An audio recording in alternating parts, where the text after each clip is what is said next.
Namaste, my name is Monica Gruber. I am the director of Narayana Ayurveda and Yoga Academy in Austin, Texas. So I've been working with women, especially in the United States. Unlike the Eastern countries where women are given a lot of love and affection and nurturing in times of their period or when they're pregnant or after they've had a baby. In the United States, it's not like that. Maybe it is because of the feminist movement. Women can do whatever they want, how they want it. So maybe they don't get as much nurturing and love as they should. So I started my Ayurveda practice in a place called Escondido in California.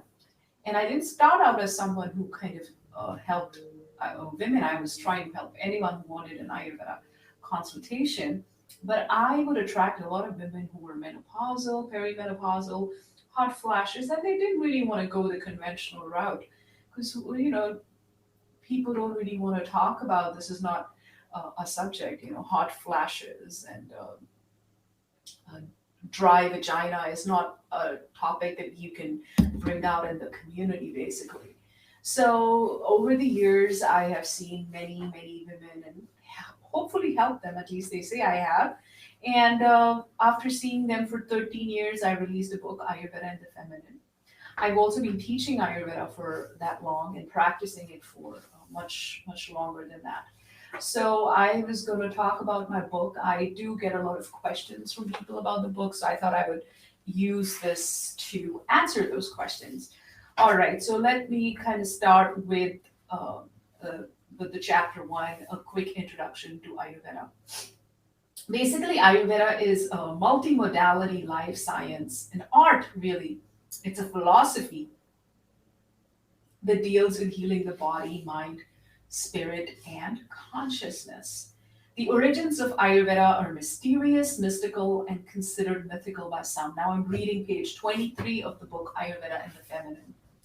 Thousands of years ago, sages in India brought this ancient knowledge of healing to the earth according to ancient Ayurvedic texts. So the ancient Ayurvedic texts, they are all in the ancient language Sanskrit. So what we get is, unless you can speak Sanskrit, is in the United States at least, or in the Western countries, you get a watered down version of the text wherein you're dependent on someone else translating the Sanskrit text for you.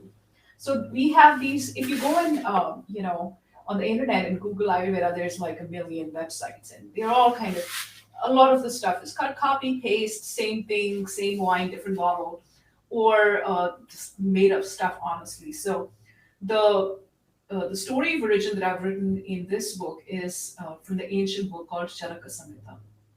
Charak Samhita is one of the three essential books for Ayurveda practitioners.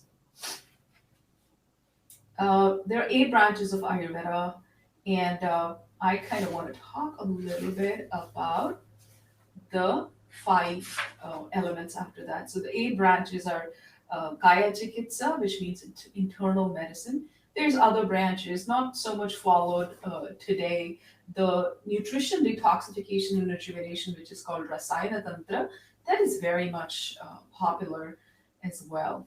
So Ayurveda believes that we're made up of five basic elements, or five building blocks of life. They are space, air, water, fire, and earth, basically. So I talk a lot about that. And then I move into the three doshas. I talk about doshas of the mind and so on and so forth. But then I move on to, instead of talking just about Ayurveda, I start talking about Ayurveda for women. So I'm going to start reading page 37, Vata women. Vata is mobile. It is the energy of movement. It is responsible for all voluntary and involuntary movements, as well as any kind of circulation. Nothing can move without Vata. Vata even governs our thoughts. So, what happens to this mobile quality, this light quality in a Vata woman? Vata women love to move, exercise, dance, sports activities, and even running around doing chores.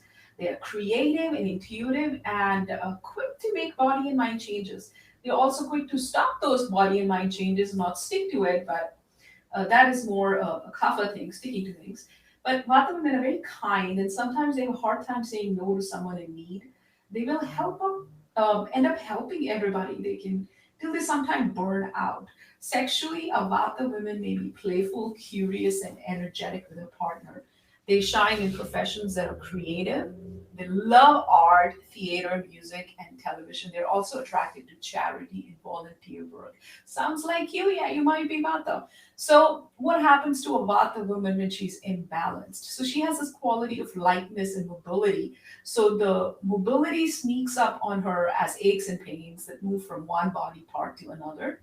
Fluctuation in the monthly cycle, heavy or light, blood pressure, and even variable appetite. One day, a Vata person may be starving, and another day goes all day without a meal. And this mobile quality may also cause twitching. There is a dry quality to Vata, which is exhibited as dry skin, dry hair, constipation, which literally is dryness in the colon, which means they're dry, hard stools. There's vaginal dryness, and that lightness may exhibit as being slim, lightweight, light bleeding in the monthly periods, and so on. All right, let's talk a little bit about a Pitta woman. A Pitta women are very sexually, a Pitta woman may be extremely passionate and may be blessed with a hyper sex drive and imbalance. The sex drive does get fizzled out. They shine in professions that require grit, mental energy, and a great deal of intellect. Examples: scientist, accountant, engineer, mathematician, CEO, manager. So one of the qualities that are very prominent in a Pitta person is uh, warm, hot, sharp, light, liquid. So the heat in a Pitta woman manifests as hot flashes. When they're not flashing, they always feel warm. They can have night sweats. They may have acid reflux, and so on and so forth. Let's talk a little bit about Kapha women. Kapha is a combination of water and earth. Kapha woman wants to feed everybody. She's loving, sentimental, with a tendency to gain weight. They love to garden, cook, feed others. They're also stubborn and hate to make a change. Yeah, I should know I am one. So these are, I start getting into what the monthly period for Vata women is like. What kind of miseries do we get? How can we balance? And I talk about, unbalanced diet, eating foods incompatible with our dosha, improper sleeping habits, negative thinking, eating at the wrong times, not following the cycle of nature. These are some of the things that kind of imbalance women, and I've given strategies and tips for all of that. I talk about workplace and what kind of um, you know profession and is best.